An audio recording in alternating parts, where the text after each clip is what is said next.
Hello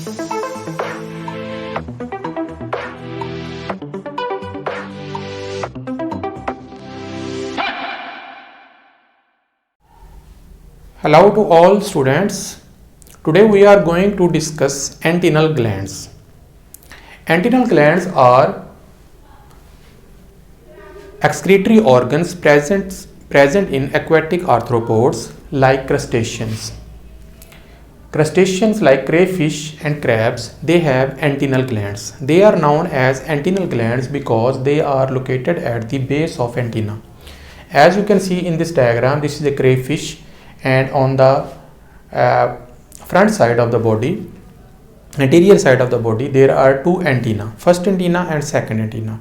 This is a antennal gland which is located at the base of second antenna. That is why this gland is known as antennal glands. Antennal glands are also known as green glands. These green glands are also antennal glands are known green glands because they have green in color.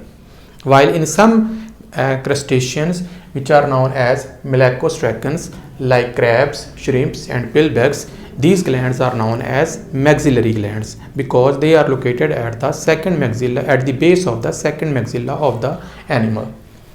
I have taken this gland and enlarged it with the diagram to show the structure in detail. So this is our antennal glands. The first part is known as end sac and labyrinth. This is the last terminal portion is known as end sac, and then it opens into a labyrinth.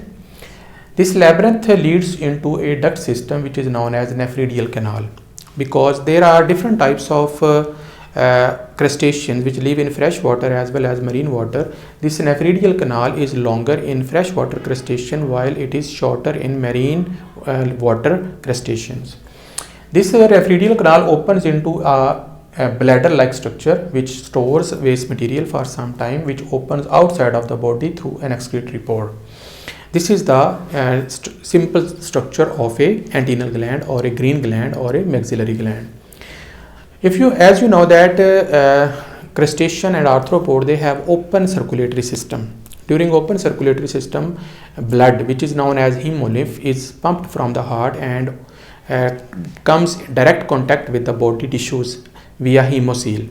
In the hemocoel, these antennal glands are located. With the pressure of hemolymph with the help of heart, the excretory material like ammonia, urea and uric acid is absorbed into the this gland, and then this material moves into the nephridial canal. Nephridial canal absorb all the important ions, amino acids and some sugars to prevent it from getting out from the body.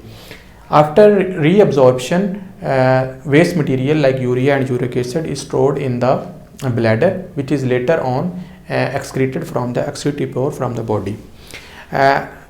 Crustaceans, arthropods which live in different environment usually excrete ammonia with the help of their gills and pores present in their skeleton with the help of water, but they also produce urea and uric acid which are main nitrogenous waste material which is excreted with the help of these glands. Maxillary gland, green gland or antennal gland are similar in structure and function like coxal glands present in arachnids. They are both analogous to each other. So in this way, these glands which are present in crustacean help to excrete waste material from the arthropods living in fresh water and marine water. That's all for today. See you in the next lecture. Bye.